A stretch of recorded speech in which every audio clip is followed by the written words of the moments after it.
Good evening, everyone, and welcome to this most engaging of events at the Oxford Union. In association with the Oxford University Islamic Society, we are welcoming Professor Tariq Ramadan and Maryam Namazie to debate the key issues facing Islam in Europe today.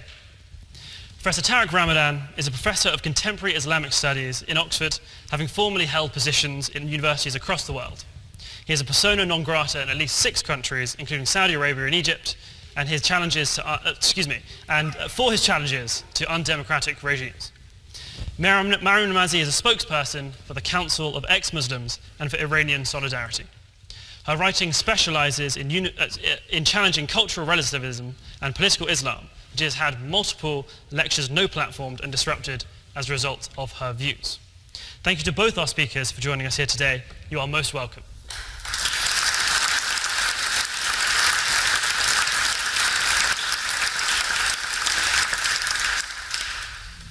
In terms of the format of the debate, the evening will run as follows. Each speaker will have 6 minutes to respond to the first 2 questions which I will ask, and 8 minutes to respond to the third question, again, which I will ask. I will then open up the floor to the debate. Questions from the floor must be addressed to both speakers, and the speaker will have no more than 2 minutes to answer. I will ding the bell when the speaker has 1 minute left for any response or statement. With that, I'll move to my first question. Was the Charlie Hebdo cartoon of Muhammad Islamophobic? Professor Ramadan. Thank you. Thank you for the invitation. Because we don't have much time, let me go straight to the point. I think that when it comes to Islamophobia, we have to be quite clear about the definition, because not everything is about Islamophobia. And I think that this is a term which is sometimes misused. When there is a critical take on an Islamic or a religious principle, when it's criticizing the behavior of Muslims or what they are thinking, this is not Islamophobia. Islamophobia is a type of racism against Muslims when we are targeting Muslims because they are Muslims, whatever they think and whatever they do. And when it comes to Charlie Hebdo and the way they were treating Islam, it's quite clear that we have to look at what was done within a specific atmosphere in the French society. 75% of the people in France, when it comes to the survey, are thinking that Islam, the perception of Islam is negative. So Islam is a problem per se. It has to do with violence. It has to do with discrimination of women. So we are not dealing in a void. We are dealing within an atmosphere, and the way they were treating Islam was quite specific. Yes, it's true that Charlie Hebdo was targeting Christianity, much less than Islam. They were targeting some other religious principles of other religion, but in fact the way they were treating Islam and the way they were treating it within the atmosphere in France was nurturing a clear type of racism. So yes, at the end, if you look at the atmosphere, if you look at the context, it's quite clear that they were nurturing and targeting Islam, not only because they were targeting terrorism or some of the attitudes of Muslims, but it was very much about the very essence of Islam, and making it, being a Muslim in France was a problem, and nurturing a sense of alienation in the whole discussion. So this is one thing which is important. The second is that I was challenging them in the way they were treating, and I said to the Muslims, because I also have a problem with Islamophobia when Islamophobia is nurturing with Muslims a victim mentality. It's just to be on the defensive, so this is why I was saying you take a critical distance with this, you don't react to that. It's exactly what they want. They are provoking a reaction, and they want Muslims to react in such a way. But at the same time, I was challenging the people of Charlie Hebdo by saying, what you are doing with Islam, targeting this population and targeting the people who are marginalized into the society and creating an Islamic problem within the society, this is in fact a way of creating a type, you are nurturing racism, even though per se the caricature or the cartoons are not Islamophobic. Within this atmosphere, this is exactly what you are doing. So this is your responsibility. This is what I was telling them, and I think it's problematic. Add to this, which is important in the whole discussion, is the double standard. Because the way they were dealing with Islam, you had exactly the same Charlie Hebdo. When Sine, who was working with Charlie Hebdo, did something about the son of Sarkozy and mentioning the fact that he was a Jewish son who will succeed because he is a Jewish son, within 2 weeks he was fired. So how come when it comes to Islam, you can say whatever you want in the name of freedom of expression, and when it comes to a specific discussion about the Jewish tradition, you can't do this? And when I was saying, how come you fire this one and you are nurturing and promoting that one, they say, not in the name of freedom of expression, not everything can be said. So when it's about Islam, you can say whatever you want. Why is this important? Because you cannot just extract this without looking at the whole atmosphere in France with this perception that Islam is a problem, Muslims cannot integrate, and you are targeting the Islamic values by saying they are problematic per se.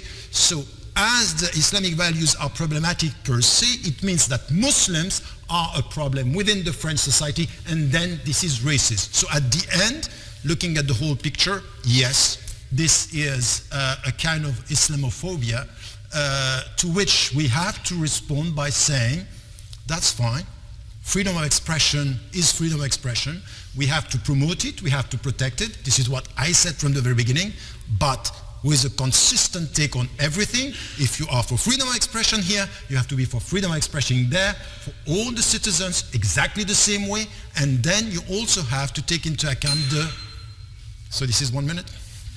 Okay, you have to take into account the atmosphere that is within the society. A last point here, which is also important, is the way the people from within Charlie Hebdo were dealing with the issue. It's as if, in fact, they knew that by provoking the reactions, they were having this kind of exposure within the society. And I was telling them, if you are serious about freedom of expression and not only provoking and making money of the whole process, because you also have a book was written about what is behind the scene, in which way everything which was done was creating this kind of controversy, and they were making money out of it. And I told them, if you are serious about this, take all the money that you are getting and give this money to African countries just to show that you are serious about the principles and not using the controversy to get more exposure, because you know that Islam is making money. So yes, they were Islamophobic because of the environment and because of the way they were dealing with it.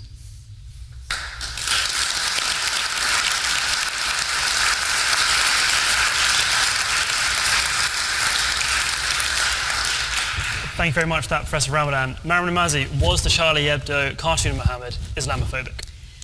Thank you very much, everyone. It's a pleasure to be here and to be standing here. I think that criticism of religion, however offensive, isn't racism against believers. I think there is a misconception about this term. If we're talking about racism against Muslims, then I accept that we should use a term Muslimphobia or bigotry against Muslims. When it comes to Islamophobia, I have a huge problem with this term because I feel that it is used in order to defend and protect criticism against Islam. And I think what it is doing is conflating blasphemy with bigotry in order to impose Islamist norms on the wider society. Charlie Hebdo's cartoons of Muhammad, Islam's prophet, are no more bigotry against Muslims than its covers poking fun against Christian or Jewish gods, prophets, rabbis, clerics are bigotry against Christians and Jews. In Iran, in Saudi Arabia, in the Islamic State, critics of religion are often faced with accusations of blasphemy and apostasy for very similar things. Here in Europe, they are accused of Islamophobia. Accusations of Islamophobia, in my opinion, are used to scaremonger people into silence rather than out of a concern for minorities, as if minorities, like myself, do not have the right to criticize religion and Islamism, which is the religious right wing. In fact, someone like myself, an atheist of Muslim heritage, is a minority within a minority and needs the right and possibility to be able to criticize Islam without accusations of Islamophobia. Essentializing and homogenizing Muslims and equating them with Islamists, which I think is what this term actually does, reduces masses of people to fanatics who are more concerned with cartoons than with murder. It's like equating Christians with the KKK or with Pegida. Calling Charlie Islamophobic, in my opinion, sees dissent and blasphemy through Islamist eyes, an offense that must either be censored or punished by death, whether it's by Sharia law in countries ruled by Sharia or via the Kalashnikov if it is here in the West. Charlie Hebdo belongs to an anti-clerical and satirical tradition that is not the sole domain of the West. For example, we have the Azerbaijani weekly magazine Mullah Nasreddin, which was founded in 1906, which similarly poked fun at Islam. Muhammad was also depicted in the weekly, and mullahs in Persia at the time, it's called Iran today, issued a fatwa calling for the death of its editor, Mirza Jalil. You've got many examples of this nature. The deeply anti-religious writer Sadiq Hidayat, who died in 1951, he's another example where he said heaven is the best excuse to make this world into a hell. The conflation of entire communities and societies with Islamism refuses to acknowledge that there are many within those who are considered Muslims, which, by the way, include reformers, include secularists, including believing secularists, as well as ex-Muslims and atheists, and feminists, socialists, and so on and so forth, who also want to and need to criticize Islam and Islamism, often at great risk to their lives. People like Raif Badawi, who has been sentenced to 10 years in prison and 1,000 lashes merely for raising the question of religion and politics. Bangladeshi bloggers like Avijit Roy, who was hacked to death for his books on science and religion. Hesameddin Farzizadeh, a 23-year-old writer and student in Iran, who's been sentenced to death for a book examining the history and questioning facets of Shia Islam. Abdulaziz Douada, an Islamic scholar who has been sentenced to death in Nigeria for a lecture which was deemed blasphemous against Islam's prophet, and on. Saying Charlie is Islamophobic is as absurd as saying Raif Badawi or Fatima Naout, now given 3 years imprisonment in Egypt for insulting Islam because she criticized Islamic animal slaughters. It actually means that these people are also bigots, which is absurd. Algerian sociologist Maryam says this distorting Eurocentric vision sees Muslims only as victims and oppressed minorities, whereas just crossing a few borders could allow one to appreciate the Islamist nature and political program, whether it regards women's rights, whether it regards blasphemy laws or free thought. As Women Living Under Muslim Law says, this movement's main target is the internal democratic opposition to their theocratic project and to their project of controlling all aspects of society in the name of religion, including education, the legal system, youth services. When they come to power, they silence people, including cartoonists. What is really being said when Charlie is accused of Islamophobia is that criticism of Islam and Islamism are forbidden, blasphemy laws are required to protect Muslims, or rather Islamist sensibilities, and that therefore threats and actual murders of critics is perfectly legitimate, whether in Paris or beyond. Thank you.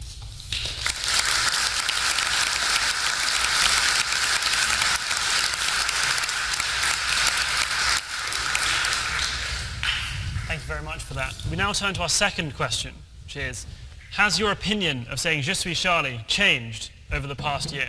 Maryam, you have 6 minutes. Okay.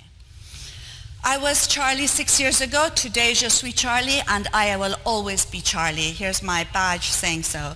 Saying one is Charlie has never meant approving everything that has been said and done by Charlie, though I must admit that I do approve of much of its left-wing, anti-racist and anti-clerical satire.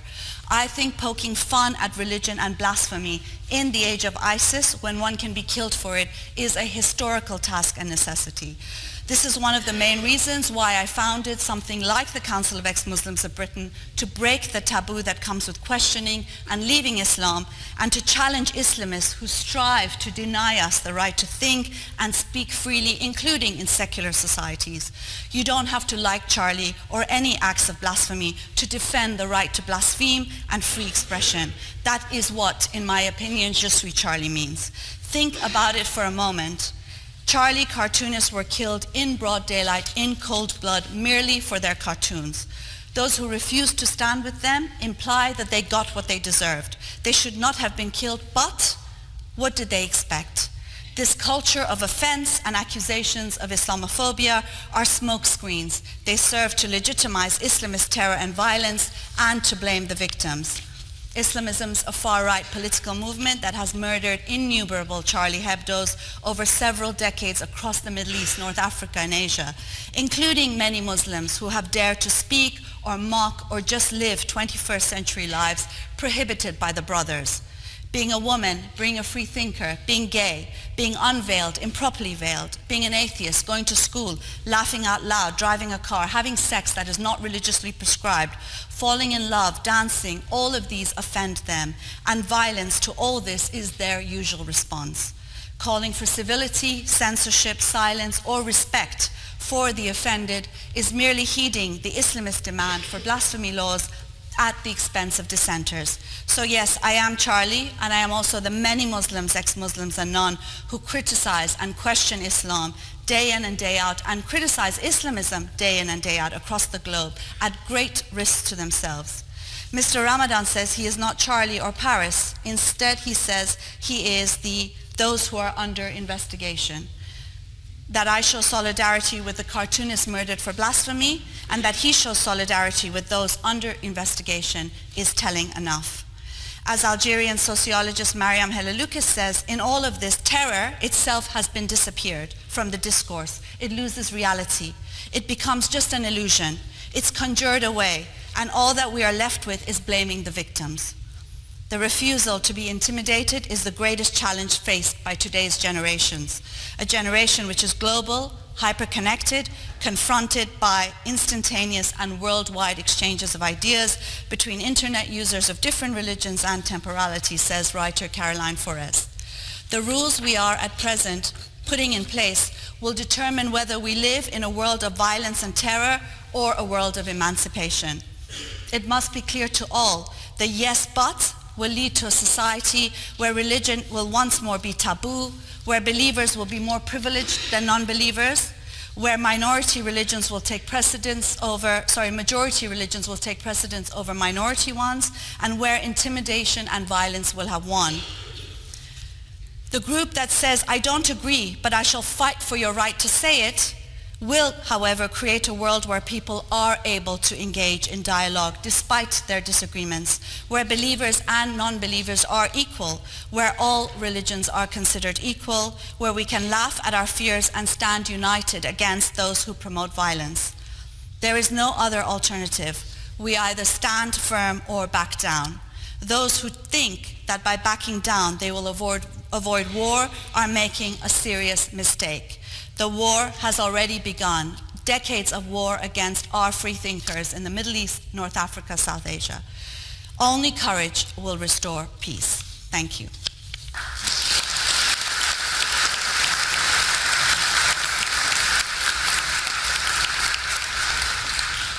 Thank you very much. Just to reiterate the question, has your opinion of saying je suis Charlie changed over the past year, Professor Ramadan? Thank you. Look, I have been listening to the two talks, and I have a problem because there is a great deal of emotional statements and confusion. Confusion because you are talking about what is happening in Muslim majority countries. You come back to the reality here, and at the end, all this is putting you quite paradoxically in the state of the victims. So you are talking about the victim mentality, but all what you are saying is that we are the victims of those Muslims, and by the way, we don't know when you talk about Muslims and Islamists and extremists. So at the end, they are all the same, apparently. And confusion is not helping. And the emotional take is not helping as well. And I think that when you are talking about Muslims playing the victims, you might ask yourself if you are not playing the victims in the whole way you are putting the question. Now, about the Je suis Charlie. Straight after what happened, I was asked in Switzerland, are you Charlie? I said, no, I'm not. I'm not Charlie, and then I explained my position. And please, don't reduce what I said with the way you put it right now. Because the starting point of critical debate is accurate quotations. And what I said is, if you mean by Charlie that we have to promote freedom of expression and the right to say whatever you want to say, I said it much before in the 90s, and even when the cartoon controversy started in Denmark, say take a critical distance, say whatever you want to say, I'm not going to react, I don't react to provocations, and I don't like what you are saying, but you are free to say it. So if you mean by this being Charlie, that's fine. But if you mean by being Charlie that I'm supporting this kind of silly sense of humor, targeting the people, I'm not Charlie, and this is my right. So if you are putting me in a situation that I don't have the right to say, that's a sense of humor that I don't like, in fact, you are taking my freedom of expression by saying you have to be for Charlie, or you are an Islamist, a radical, and you are putting yourself now in the situation of being the victims. So it's the other way around. At the end, you are the victims and I am the aggressor. And at the end, all this was instrumentalized by the French government and many leaders around the world. Are you Charlie with Bongo? Are you Charlie with Netanyahu, who are leading the demonstration in Paris? I'm not with these people, and I don't want any kind of instrumentalizing the emotional politics that happened just after this. I prefer to be clear on a rational, reasonable statement saying, Charlie for freedom of expression? Yes. Charlie to target and stigmatize people? Never. And then, when I was asked, are you Paris? What I said is not only I'm not Paris. I said, I'm Paris if you, with me, you add, I'm Beirut, I'm Ouagadougou, I'm Baghdad, I'm Damascus, and I'm Gaza. If you say with me, you are all this, let's go, I'm Paris. But if it's Paris and nothing else, no, I'm not Paris. Is it clear?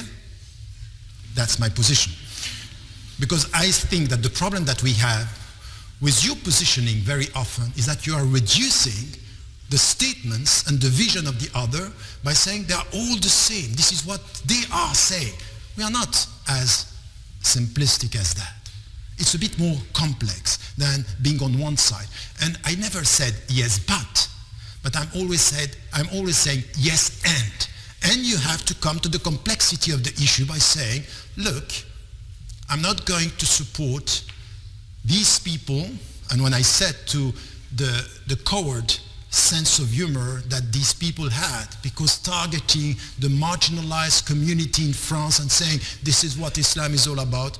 No, by the way, I never, and I would never say that you are Islamophobic. You have the right to criticize Islam and some of the Islamic principles. Go ahead, do the job, do what you want to do, but don't reduce your position to something which is targeting the Muslims and doing what they were doing and the way they were doing it. Now, by saying this, it's also something that I wanted to add here. Beyond the emotional politics and beyond the instrumentalization, I'm sorry to see that you are nurturing this and helping. And helping in a way which is for me, very, very dangerous. You are not helping critical debate. You are exactly on the same way using the emotional politics to nurture a sense that we cannot have a critical debate with Muslims, because if they start taking a stand on some of these issues, it means that implicitly they are narrow-minded, they are Islamists, and they are radicals. That's not helping the debate. You are not helping the debate. And I would rather suggest that we come to something which is what we need to do. I'm talking to Muslims around the world by pushing them to say, we need a critical thinking. And if you criticize Islamic principles, I will never reduce this to Islamophobia. But I don't want, we take a stand, to have people every time we say we don't like it, it means because you don't like it, you have a hidden agenda or an Islamist understanding. I think that this kind of binary vision is the starting point of dogmatic mind. And you know what? You know what is dangerous? You can be an ex-Muslim and having a dogmatic mind. It could happen. Thank you.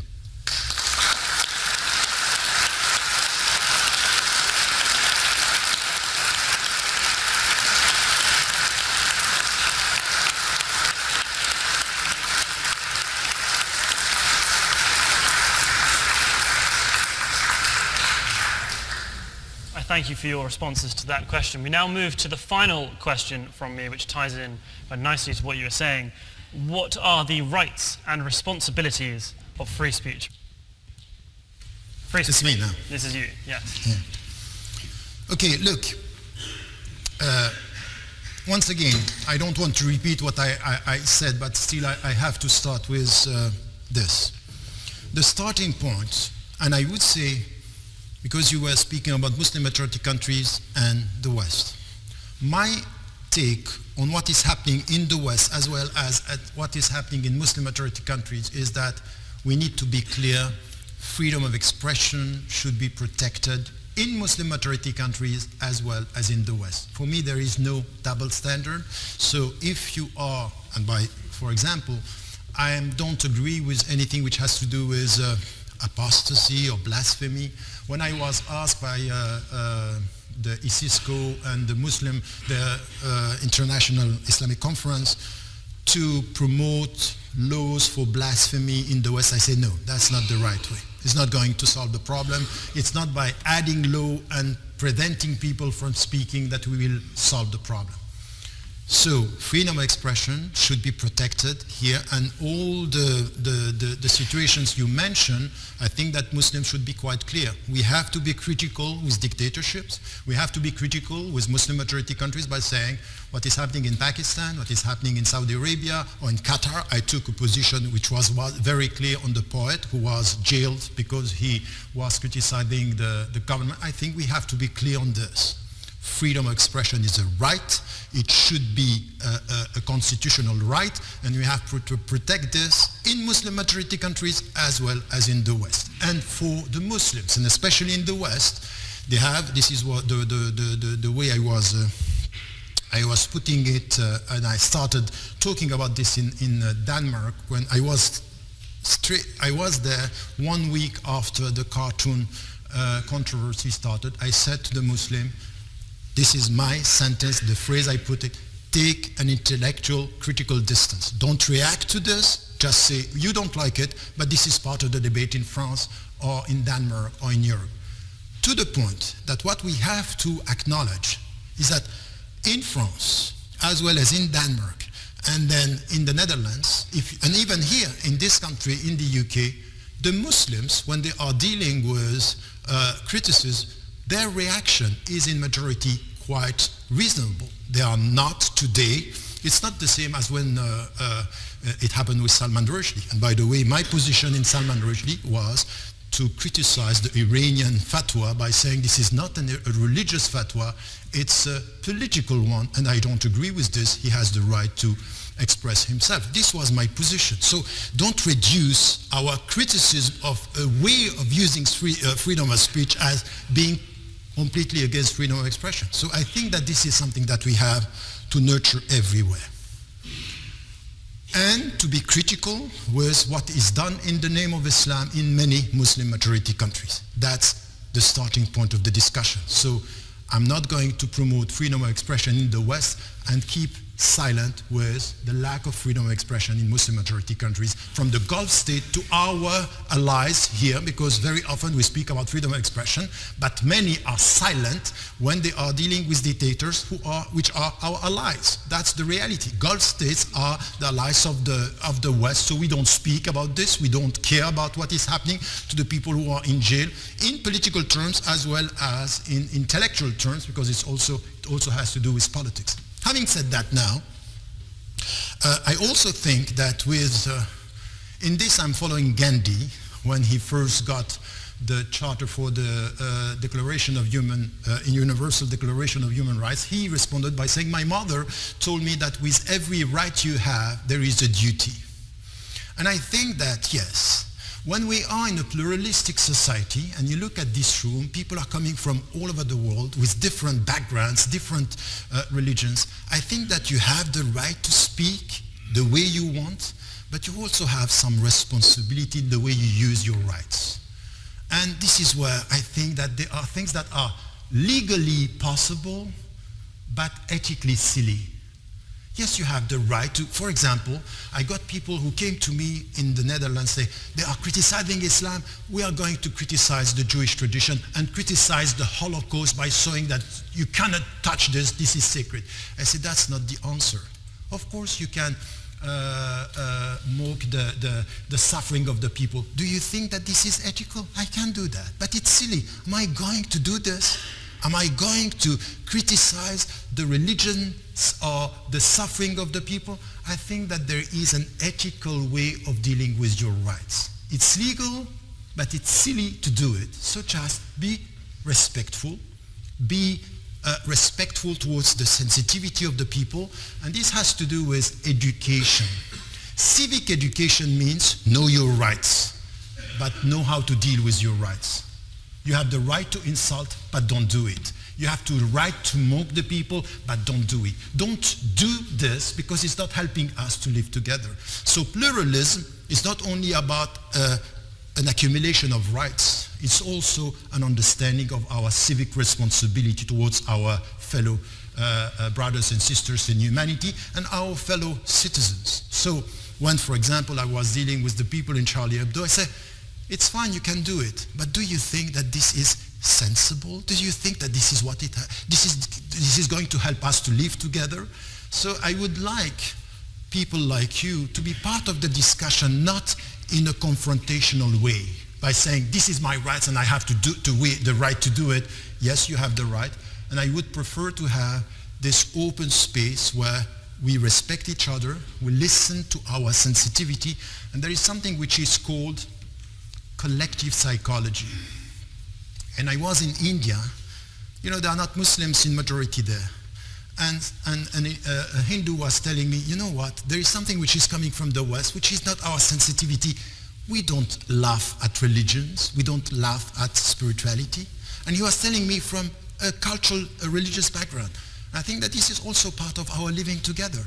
We should listen to this. We should know our responsibility towards this. So I would say that the right civic culture in our societies, and I'm also saying this for Muslim majority countries, has to do with protecting the rights, the freedom of speech. And by the way, there is also something which you have to say, and we have to repeat this. There is nothing like absolute freedom of speech.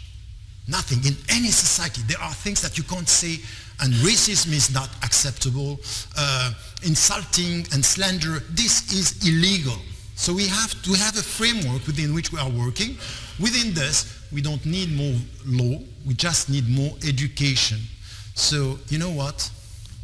Being obsessed with your rights could be sometimes very arrogant and nurturing ignorance of the other. I would prefer more education about the knowledge of the other. And I know something from my life. I traveled a lot. The more I know about the people, the more responsible I am with my right to speak. It doesn't mean that it's censorship. It's just sensitivity, respect, understanding. The more you travel, the more you are very cautious with, of course I can say it, but I know that it's going to hurt you. And living together doesn't start with hurting the people. It starts with more education, more knowledge. Your rights are your rights, but the way you use them is also something which is essential. And I would tell you something which is the great majority of the people agree with this. They agree with this quite naturally. They get the sense that, yes, you can say it, by why? Why are you going to hurt the people just for the sake of showing that you have this freedom of expression? So more education, more respect, and less obsession with my rights, and more understanding of our living together. This is the way I would put our responsibility towards freedom of speech. Thank you.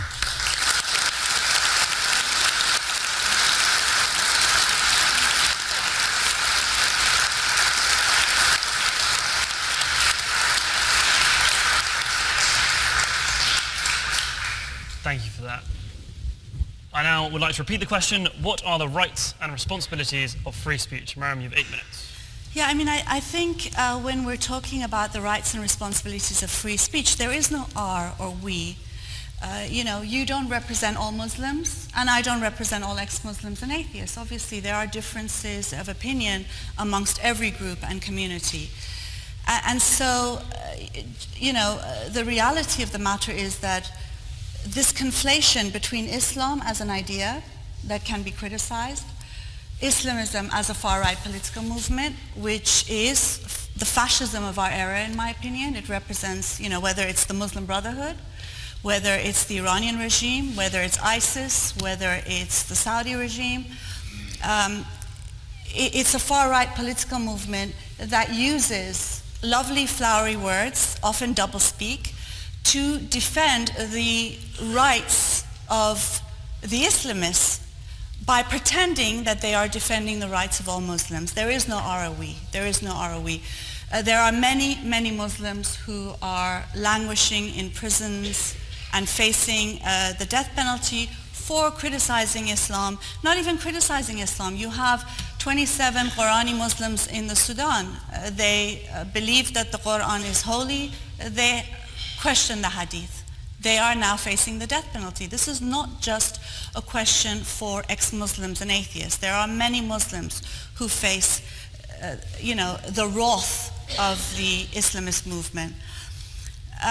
So I think one of the things that's often done is that these three are conflated together, and therefore if you criticize Islam or you draw a cartoon as Charlie Hebdo did, here's the cover of after the attack on Charlie Hebdo, which is actually a statement on fanaticism, not on Muhammad, Islam's prophet. So when you see something like that, it's not automatic that every Muslim is offended by Charlie Hebdo. There are, for example, journalists in Turkey who printed the Charlie Hebdo cartoon. There was a Iranian state-owned press that printed the Charlie Hebdo cartoons and was shut down as a result. There were lawyers and journalists who tried to rally in defense of Charlie Hebdo in Iran and were stopped and beaten back by security agents. And there were cartoonists from across the Arab world who showed their solidarity with Charlie, and they were able to say, "Je suis Charlie." That doesn't mean that they're siding with every reactionary head of state that silences free speech, that censors free speech by pretending to side with Charlie, the Saudi government coming and siding with Charlie when it's murdering its free thinkers there. But what I'm saying is that there is no us and we. There are many Muslims who defend Charlie because in defending Charlie, they see that they are defending themselves. Because if Charlie cannot criticize Islam in the secular West, what chance do people have who are defending the right to speak in countries under Sharia law, in countries under blasphemy laws, in countries under apostasy laws? 14 countries punish apostates to death. 20 punish blasphemers to death. This is not, just to talk about racism. Racism is huge. And don't forget, it affects all of us, including ex-Muslims. Do you think the racists and fascists can distinguish between any of us? They can't even tell a Sikh from a Muslim. We're all the same to them. We're the other. We're the uncivilized, savage hordes trying to take over and Islamicize their white Christian Europe. We're all treated that way. I am often labeled an undercover jihadi merely for saying that you cannot equate all Muslims with Islamism. Many Muslims are free thinkers and secularists and have stood by me and defended my right to speak at risk to their lives. To say that this is, I'm bringing in the Muslim majority countries and we're talking about Europe. Look, you know very well the Muslim Brotherhood travels all over the world because it sees Islamism is a global movement. The violence is global. It affects people in Nigeria, in Mali, in Cameroon, in Iran, in Saudi Arabia. Mosques are blown up by the jihadis. Schools are blown up by the jihadis. And not only just the jihadis, Sharia law discriminates against women. There are many women, Muslim women, fighting against discriminatory family laws, against gender segregation, against compulsory veiling. You know that. That is the reality for many people. So to say that we can't bring these two together, or that saying that is emotional, I think misses the point. I think there are many in this country that benefit from pretending that Muslim equals Islamist. They don't. In my opinion, they don't. And I have many family members and friends and people who are struggling with me against Sharia law for Raif Badawi's freedom, as well as against gender segregation at universities here in Britain, who are also Muslim. There is no us and we. This is the problem with identity politics. You think to defend the rights of people, you have to defend Islam and Islamism. No. You have to defend political and social ideals for equality, for freedom of expression, and that includes defending the rights of Muslims and ex-Muslims. I'm sorry, can I ask for just a I'm sorry, if I can just finish and then... And then to say that, speaking of this reality, this violence, this indiscriminate violence against countless human beings for decades, there are mass graves in Iran of generations that have been slaughtered by this movement. There are generations slaughtered in Algeria, in many places. To say that these are emotional recountings of things is unfair. And to say that you're playing victim when you say this is also unfair. My point is that these are not victims. I am not a victim. I am someone who is a dissenter and who resists. And I think it is important to remember that this is not just about Charlie. This is about the resistance and dissent of many of us in Muslim majority countries and right here in Europe that are only merely asking for the right to speak. This is not about targeting a minority. We are also, many dissenters are minorities within minorities. And racism is not the only context. Fundamentalism is too. You cannot conjure away the jihadi violence and terror. You cannot conjure away Sharia laws and its effects on millions of people because you want to only focus on racism. Racism is important. We have to fight it. You cannot ignore it. But do not hide behind a defense of a minority, and in effect what you're doing is defending Islamism. For me, I think free expression is key here. It's the only way that many of us are able to speak and to breathe and to challenge that which is oppressing us. And therefore, I think it should be free for everyone. It should be unlimited. I don't agree in any double standards.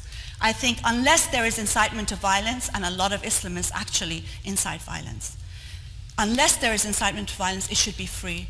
It cannot be free unless it is free for everyone. But especially if it is free for Islamists, it should be free for the dissenters as well. Thank you very much.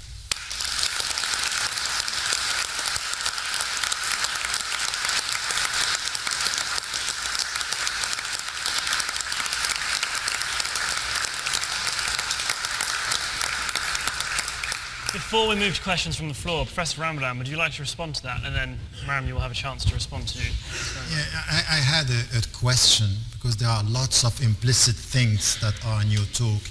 You keep on repeating Muslims and Islamists. So you will just respond to this question. In all what I said now, you have the impression that I am an Islamist. This is what you are implicitly repeating. No, I believe that. I'm not implicitly repeating it. So- Sorry. Just to be very clear. Thank you. Exactly. Yeah. Thank you. You're welcome. Like this, it's clear. Yeah. And now you have to prove it. In all what I said, I want you to be clear. And by the way, you know that you didn't respond to the question. The third question was missed. Well, don't worry. I I know. You will come. they won't understand a word I said, so it's fine. No, but the last question was very important. Well, It was the most important I think one. free expression is important. So, and can I unlimited. ask you something? Yeah. I want you, in a clear way, without implicit statement, to tell me where and when, in what I said tonight, there is something that you can call Islamist. By this you have to define Islamist. Okay? I want this. The second thing, which for me it's problematic in all what you are saying, I was not saying we and you, us and them. I was talking to you by saying from your position. And by the way, you will find me in your support in anything that you have to say here or in the Muslim majority country. I will defend your right to say what you have to say. That's the starting point of the discussion. But yes, there is a we and there is a them. How? Not by saying we Muslims versus the West. No. My position here tonight is to say lots of the people who are here who are not religious, some of them are Muslims, others are Christians or Jews, could come together and in the name of freedom of expression could say you are free to speak, but you have to be respectful of the others. This has nothing to do with Muslims versus the others. It is human rights and no double standard. So the last thing is, you said there is no double standard. Have you been against Charlie Hebdo when they fired Cine because he said something about Sarkozy's son? Were you there? If not, why? Okay. I think when we're talking about the question of free expression, when you say you will defend my right to say but you must be respectful, but there are responsibilities. I didn't say that. Allow him to finish. I didn't say but. But if we could allow him to finish. But there needs to be responsibility in what is said. The but is a form of nicely restricting free expression. Saying that one who criticizes religion offends one's, the sensibilities of some doesn't take into account my sensibilities. I am offended when you go on TV and do not call for an end to stoning, but merely for a moratorium. I am offended. So mean. I am offended when you defend segregated swimming pools and you tell people that they should only shake hands if they have to with the opposite sex. It offends my sensibilities too, but that's fine. I can handle it. What I'm saying is that when we discuss free expression and we add buts to it, it is a way of censorship. It doesn't mean we don't respect each other as people. We must respect each other as people, irrespective of our beliefs. We must. We must. For me, I think while ideas are not sacred, human beings should be. But respecting people doesn't necessarily mean respecting ideas. We don't have to do that. You don't like my ideas, I may not like your ideas, that's fine. But if we start restricting what we can and cannot say with buts, we're not going to be able to give the possibility to speak freely, and we need to speak freely. We need to speak freely. Again, I don't subscribe to this whole idea of clash of civilizations, us versus them. I think that there are many Muslims, ex-Muslims, non-Muslims who are secularists, who are fighting the theocrats, the Islamists. The goal of the Islamists are to impose their project wherever they can, their theocratic project. Wherever they have the slightest amount of power, it is the end of free thought, the end of blasphemy, the end of apostasy, the end of women's rights. Therefore, the only thing that most people have, that we all have in response to this movement, which is a fascist movement from the Muslim Brotherhood to ISIS to the Islamic Republic of Iran, is free expression. So please do not tell me, speak but respect my sensibilities. Speak but please don't offend me. Speak but don't be Islamophobic. Do not incite hatred, which is not, in my opinion, I'm challenging hatred. But that's what it's called in this day and age. When you say but, it's a restriction, and I think we should speak freely as long as no violence is being incited. But let's hope the Islamists can manage that. Thank you. We'll now move to questions. You forgot my first question about Islam. I don't have we will now move to questions from the floor, where I'm sure these issues will come up. So if you'd like to ask a question, please raise your hand high in the air, and someone will come round with a microphone which will amplify your voice. If we can please go to the second row here. Hello. Please also remember to address your questions to both speakers. Yes, thank you very much. Oh, do you want me to stand up? I'll go on then. Well, thank you very much to both of you. It's been quite a heated debate, I think, so far. I know. Heated? I know. It was a nice one. My question is, does mainstream Islam in Europe, or in Britain, I don't mind which way you choose to answer it, need reform? And if so, in what ways and to what extent? Do you mind if we start with Maryam, and then we'll come to you, Professor? So, 2 minutes. Sorry, can I just put my timer on? Yes, Sorry. of course. No, okay, yeah. I don't think that religions, well, if they need reform, it's up to believers to decide what form of reform that is needed. I think, in a sense, Islam is going through a reformation. ISIS is Islam's reformation. And that actually what we need is an enlightenment against the Islamic Inquisition, as we did during Christianity's Inquisition. But I do want to also say this, that I think Islam is a lived experience, and that all people are much, much, much better than the tenets of their religious texts, whether it's the Quran, the Bible, or the Torah. And therefore, I think that, if people want to reform their religion, that's their prerogative. For me, the issue is to live in societies where religion is your right, but don't forget the right to religion has a corresponding right to be free from religion. And that freedom to be free from religion is impossible in theocracies. And I think, therefore, secular societies are better for all. Thank you. Professor Ramadan. So now when you do this, we have to stop. Oh, no, that's 1 minute. You have 1 minute. You had 1 minute. Go ahead. It doesn't matter. It's okay. Go I'll let ahead. you Go speak. ahead. Go ahead. No, it's fine. Are you sure? Yeah.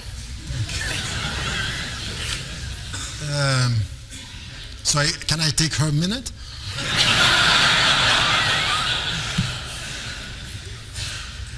Look, just very quickly to react, because I didn't have time. You quoted me in a way 3 times. The 3 quotations are wrong, and that's not fair. So, because what you said, I never said it, and not in that way. For example, to say if a woman doesn't want to go to a swimming pool, she should have the right to go wherever she wants, is not the same as promoting segregation. That's not exactly the point. So don't twist my things and don't smile at this. Just be clear on the quotation. So on this, in what you are saying, I keep on repeating that Islam doesn't need reform, but Muslim minds need reform. They need to reassess the interpretation. And by the way, not only in the West, I don't know why we have to speak about the UK or do we speak about Europe. Throughout the world, we need to have a reassessment of the way we are reading the scriptural sources, in the way we are dealing with the world. And I say yes, there is no doubt that Muslims around the world are facing many crises. One of them is the way they are reading the scriptural sources. And this is an internal debate. For example, to say what I said before, the right for people to be critical towards Muslim values and Muslim practices, this should be something which is open. It's not in Muslim majority countries. And by the way, not only for the people who are criticizing Islam. I want to see, I'm not an Islamist, but there is something that I'm going to protect as long as I am alive. Is anyone is facing dictatorship and end up in jail, I would expect from someone like you to say the dictators are not only Islamist dictatorship, but also the secular dictatorships. I want you to speak about Egypt the way you are talking about Iran. Sure. Sure. Yeah, I agree. You're right. Yeah. Good. We will now move to another question. So, can we please go to the member in the third row back here? Thank you. Very confused in a lot of ways by what's been going on, because this whole thing about Islamism and Islam, this kind of difference between these two things. I mean, for most of us who are witnessing all this going on, what Islamism is a kind of violent version of Islam. That's what it is. It's one that will go and kill a Charlie Hebdo, whereas another Islam person might say, no, I'm sorry, I'm not going to actually murder the people, but there is not a difference in kind of the theology of it all. The theology of it all is the caliphate and the wanting that the whole world is going to be run by an Islamic creed and this theocracy. And I think that's what we're all afraid of, is that if it happens, if lots of kind of people from Islam come into our countries, we're going to suddenly find that we're being ruled by the kind of theocracy that... Sorry, is there a question in there? And that's the question. I mean, are you going to tell me that I'm actually going to be able to say that, I don't wish to be ruled in this way, that I'm, I feel that we're not free, and many of us are frightened even now to speak, to say something like I'm saying. A lot of people wouldn't even dare say that. They'd think, golly, somebody's going to throw a brick through my window if I start criticizing or suggesting that I might be afraid of Islam. Okay, thank you. Professor, would you like to respond to Yeah. that? Thank you for your question. Quite quickly about this question. The starting point of our discussion is for you, because I can understand that you have perceptions and understanding Islam and Islamism, and with such talks, it's clear that it's very confusing, because the starting point of what some are doing is to avoid defining the terms. So, okay, that's fine. If we could let Professor Ramadan make his point. He's got 2 minutes. Thank you. Please continue. So we start again the 2 minutes. So, my point is to say, when it comes to Islamism, we have to be very, what we call political Islam is there are so many trends and so many different ways of looking at political involvement. So the starting point is not to confuse. You cannot put, as it was implicitly and quite explicitly done, the Muslim Brotherhood to Al-Qaeda and Daesh in the same box. That's simply wrong. In any first university class, somebody doing this should do again the first year. Can we please let Professor Ramadan make his point? Excuse me. Can we please let Professor Ramadan make his point? Thank you. And exactly the same. What you are saying about Saudi Arabia is we have to be very critical about the Salafi interpretation. By the way, we are quite silent in Britain with Saudi Arabia because they have money, and their money makes us silence. So we deal with it. But we are at the highest... No. At the highest level of the state here, we are dealing with the kings there and targeting the followers here by saying, you are wrong, but we take the money from there. So there is a lack of consistency in every policy that we have coming from the West.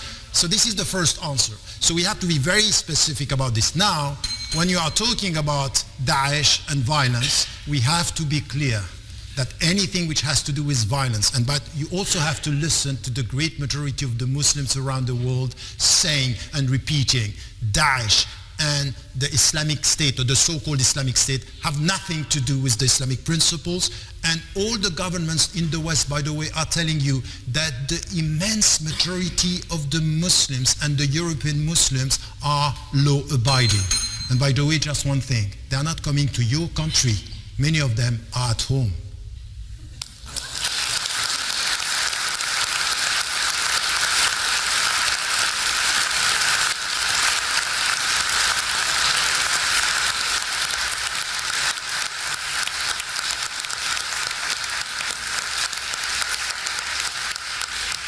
Namazie, you have 2 minutes to respond to the debate. I think there are distinctions to be made. One is Islam, of course, is a religious belief. It's an idea like Christianity, like Judaism, like Hinduism. The religious right is a far-right political movement, like the Christian right that bombs abortion centers in the US, like the Hindu right that massacres Muslims in the Gujarat, like the Buddhist right in Sri Lanka or Myanmar, which is killing Muslims. Fundamentally, it's a political movement. While it has something to do with religion, it is first and foremost a political movement. And therefore, I think it's easy to make that distinction between Christianity and the Christian right. Not every Christian is burning down asylum centers with Pegida or burning crosses on people's lawns with the KKK. There is a huge distinction between ordinary believers and a far-right political movement. Yes, of course, there are distinctions between the Muslim Brotherhood, Al-Qaeda, and Islamic State, as there are distinctions with the Hindu right and within the Hindu right, the Christian right. Nonetheless, they are fundamentally the same form of movement. A little bit less fascist is still fascist, in my opinion. And finally, Muslims are people like all others. They have as many different opinions and voices as there are people. Many of those who are fleeing now from Syria, from very often Islamic states and dictatorships, are people who just want to be free. We shouldn't be afraid of them. They are just like any of us. They are voting with their very feet, despite the fact that the Islamic State has issued fatwas saying that to leave Syria and Iraq is a crime, an apostasy crime. They are voting with their very feet because they also dream of freedom and equality. And that's why these are not Western demands, they are universal ones. And for me, I think open borders is the key in a global age where flight is the reality for many. Look at those people as people who are coming to bring universal values. Many of them are, a vast majority are. Thank you.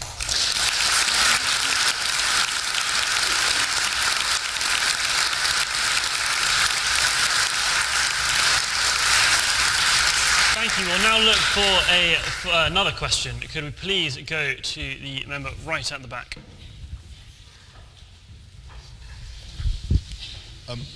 Hi, Maryam. I used to live in Dubai, and whilst there I found myself accepting the fact that actually when you went into Can you keep your microphone to your mouth so we can hear you, please? when you went into a shopping mall, I found myself accepting the fact that actually girls were encouraged to cover up their bare shoulders. Does this make me an Islamist? Sorry. What I'm trying to ask is basically how your definition of Islamism seems to imply that any imposition of Islamic culture in any public place is fundamentally wrong. Why do you think this? And surely when it's something which is so slight as that, that can be tolerated. Is this a question addressed just to Maryam? To Maryam and then... both will answer, right? Right, yeah, both speakers will answer, but in future can you please address questions to both speakers? Thank you. So, Maryam, please, you have 2 minutes. Yes, it is, in the back, yeah. For me, I think obviously Islamism is a far-right political movement. I think there's confusion just because there is so much conflation between Muslims, Islam and Islamism. And I think that is to the detriment of people, whatever their beliefs, within those who are considered Muslim heritage. Islamism to me is a political movement first and foremost, so it's not individuals practicing their religious beliefs. My parents fasting or going to mosque or what have you, what ordinary believers do. It's very different than a political movement that is trying to impose a caliphate, which is an Islamic state, that is trying to impose Sharia law, which, by the way, we often hear about jihadis and how, that is the violence that one needs to be concerned about. This is very much the British government line and other government lines as well. However, for me, that's not the only concern. Sharia law is a form of indiscriminate violence against the populations where it rules. We're not just talking about amputations for stealing or stoning, for adultery, but also discriminatory family laws, women's rights to divorce, to child custody, women's testimony being half that of a man. These are major battlegrounds for many women and men in Muslim majority countries and also here in Europe. So that's the distinction. Islamism is a far-right political movement. If you can tell the difference between a Christian and a member of the EDL, then I think you should be able to tell the difference between a Muslim and an Islamist. Yeah, once again, I think that the question was mainly about, again, something which is quite clear in what you are saying, is that there is a confusion in your definitions. We don't know who you are talking about. And once again, just to say Islamism is, there are two problems in what you are saying. Islamism is far-right parties, as if they are all like this, and the notion of Sharia is about discriminatory law, which I think, once again, it depends who you are talking about, how this is going to be interpreted, and once again, to reduce the concept to some implementations or some understanding, it's not fair. So I would like you to be much more sophisticated in the way you are dealing with the Islamic notions, and even with political Islam or Islamism, to the point that you can be much more consistent and much more efficient in your criticism if you don't put everything in the same box and say they are all the same. And because at the end, this is used also by some dictators who are doing exactly what you are doing. They are saying all our opponents are Islamists, they are radicals, so we have the right to oppress them. And I think that this is very dangerous. I would like you as well to be, as I said, and I repeat this, quite clear about the repression that some of the political activists are facing in secular dictatorships. And unfortunately, we don't hear you enough being critical towards the dictators. It's as if you have one target, is the religious dictatorships and not the others. Just be consistent. Be critical to all the dictators, and the secular dictatorships are as bad as any religious dictatorship. The last point that I wanted to make is, for example, we have to be quite clear about the violence and Daesh. Please don't confuse what Daesh and the Islamic State are doing with other Islamic trends in the Muslim majority countries, because that's not fair. I'm considered as an apostate my blood is lawful for Daesh. I'm quite happy with that. As much as I was happy not to be able to enter the United States of America under George W. Bush. It's an honor just to be perceived as an apostate and not to be, that's an honor. I'm serious about that. But at the point, it's not for us now to play the victims and to say, oh, we are rejected. We have to take a stand. We have to be consistent. We have to be clear to the definitions that we are using and the principles that we are defending. And unfortunately, even in what you are saying, there are double standards. Thank you. We'll now look for another question. Could we please go to the member in the front there with the glasses? Yeah.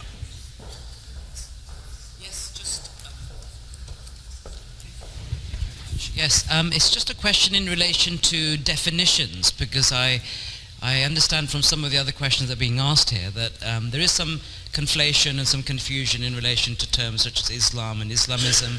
Reform is another word, for example, that can be easily understood in a variety of different ways.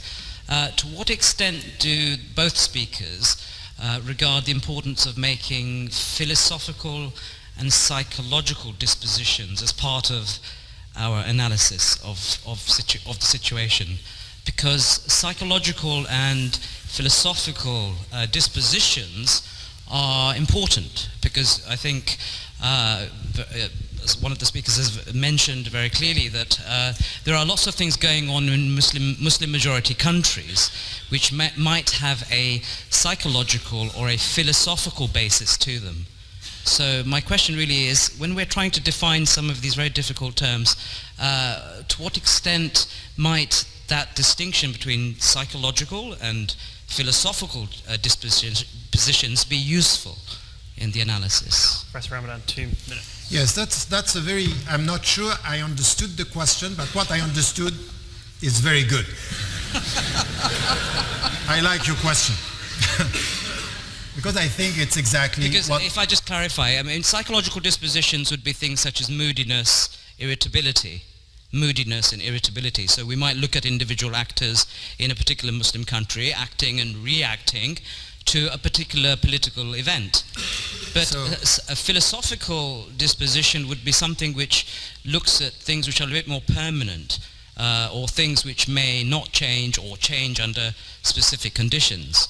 Solubility, for example, fragility. Professor Ramadan. So I think I got that. I really think that in our discussion in Muslim majority countries, and by the way, even in the West, we have to stop Islamizing all the questions. It's as if everything is under the religious frame, and we understand the people, give me your religious identity, I know how I am going to define you. That's wrong. That's completely wrong. My identity is not only to be a Muslim, and I'm saying to Muslims living in the West as well as Muslim majority countries, stop talking about Islam. Behave as Muslims, but just be citizens and human beings and deal with the cultural dimension, the psychological dimension. So what you said, when it comes to the Muslim majority countries, and once again, even here, we have to take into account many other factors. You spoke about the psychological factor. That's very important. I'm dealing with people who have much more psychological problems than religious concern. This is one. Second, when it comes to the legal framework, this obsession that Muslims have about is it halal and is it haram, that's a problem. Because at the end, the philosophy of law, this philosophy of the whole discussion is not there. We have to reconcile philosophy, psychology, but not only this. Socioeconomic problems. Socioeconomic problems. Many of the problems we are dealing with are socioeconomic problems and not religious problems. It has to do with unemployment. It has to do, for example, we keep on repeating, you know what? We have a problem with women in Muslim majority countries and in the West. Yes, there is a problem with women, but I would tell you that today in the Muslim majority countries, as well as the Muslim community, we have a problem with men. We have a problem with men, with the psychology of how is my place, where is my place in the whole thing, because it's changing so fast that there is a problem. So I think that we have to stop being obsessed with religion and start talking about so many other factors that are explaining what is happening in the world today. Thank you, Professor Ramadan. Maryam, you have 2 minutes. Yeah, I think there are many different factors that feed into this question, but I think I'd like to go back to the fact that it is a political issue first and foremost. When you talk about this obsession with religion as the only marker that identifies people, this is partly because of a religious right wing that insists and continues to label entire groups and communities of people as Muslim and only as Muslim. And of course, the Iraqization of the world, the separation of entire societies based on ethnicity and religion and culture hasn't helped. We see that in Europe too with regards to multiculturalism and the fact that groups and communities are divided into one religious identity, a homogenized identity, where making dissent impossible. If there is confusion, I think it's the Islamists who are aiding the confusion because they refuse to give a distinction between Muslims, Islam and Islamism, and that's why these three are often conflated with each other. A criticism of Islam and Islamism is seen to be an attack on Muslims. It benefits the Islamists. I'm also against US militarism, I'm a communist, I'm against capitalism, but this talk is about Charlie Hebdo and Islamism. So whataboutery, why didn't I mention this and that, really doesn't help. Again, I want to also say that the reality of the matter is that while these religious right movements are different, you have the Hindu right in India getting very angry when they're compared with Islamism as another religious right-wing movement. My argument is that there are many differences, but fundamentally these are movements that are very similar to fascist movements. Thank you. We have time for one final question. Excuse me, we will have one final question. Please keep this question short. We will go to the member in the red on the front here.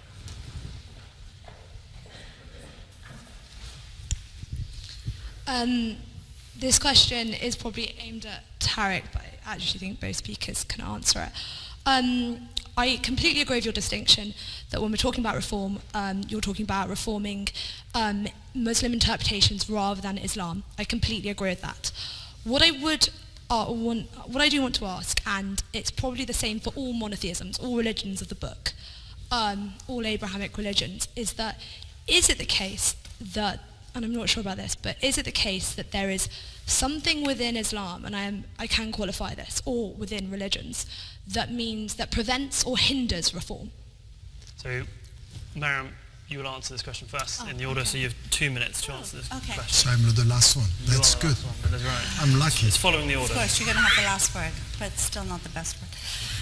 On the issue of reform, I think, look, in my opinion, we're living under an Islamic Inquisition like the Christian Inquisition. And I think when you're living in such a situation, reform is impossible because a lot of Muslim free thinkers and reformers, Muslim reformers, I'm not vested in this because I'm an atheist, but Muslim reformers are facing death threats, are facing imprisonment, and the death penalty, including, or death threats here in Europe as well. People like Osama Hassan, for example, that want to reform, that want to challenge the status quo. So I think when you are faced with a religious right-wing movement that has power, and that says that this is the interpretation and that's the only interpretation that's going to matter, and that everyone has to abide by those interpretations, it makes reform very difficult. And that's why I think, in fact, challenging Islamism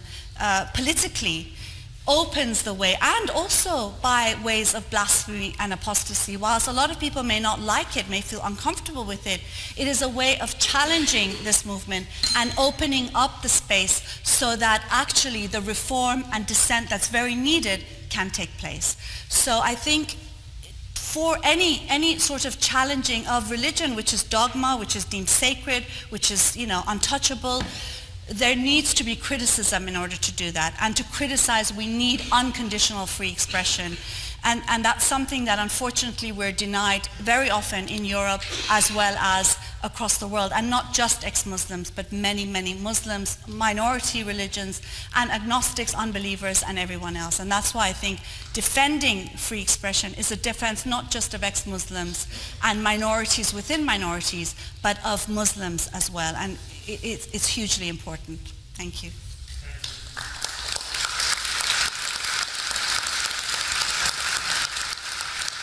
Professor Ramadan, you have 2 minutes.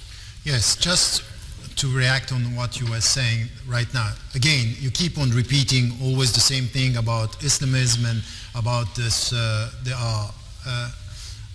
it's not helping. And then there is, I'm sorry to say, a kind of an obsession in the way you are dealing with the issue. For example, when we say we have to stop being obsessed with, why do you call yourself an ex-Muslim? Why don't you tell us who you are now, not who you were before? What is the meaning of being an ex-Muslim? I don't care about who you were before. Just let us talk about who you... So this obsession that I have, why? You know why? Because in the atmosphere, you are also playing a very important political role in the West now by being an ex-Muslim, being able to say something about Islam because you were a Muslim. Sorry? I asked the question. Can you please let the speaker I have answer 2 the minutes, question? so I'm It's 2 sharing my minutes. time. That's okay? Respect his time. Thank you very much. No more interruptions on that regard. Thank you. So this is the problem, and this is my reaction to this. As to your question, I hope you're happy. So,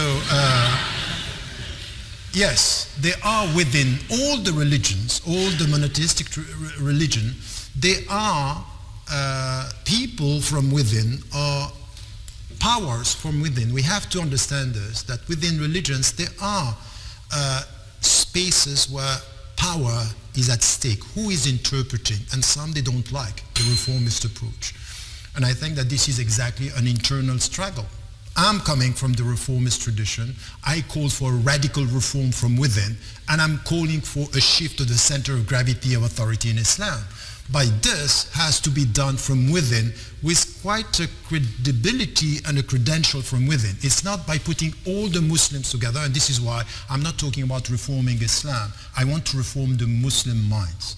their interpretation, and also to challenge the scholars. For example, by saying to the Muslim scholars, who I call the scholars of the text, you are not the only reference to authority in Islam. You have to deal with other scholars and scholars that are dealing with the world. So bringing together this discussion, it's important. Yes, you are facing resistance, but at the end, a reform process is always like this. My point is, do it from within, step by step, challenging the questions and being able to bring to the table not only Muslims, by the way, because my last point is this one. In any religious reference, the reform is not only coming from within, it's not Muslims for Islam, it's all of us here by the questions, and this is why I'm saying this, even in the West, people of other faiths, through the questions they are putting to Muslims, are helping the Muslims to come to a new answer. So this is a process which is very important. I'm not expecting only Muslims to go for reform. It's in this two-way process that you can do it, and we need to do it.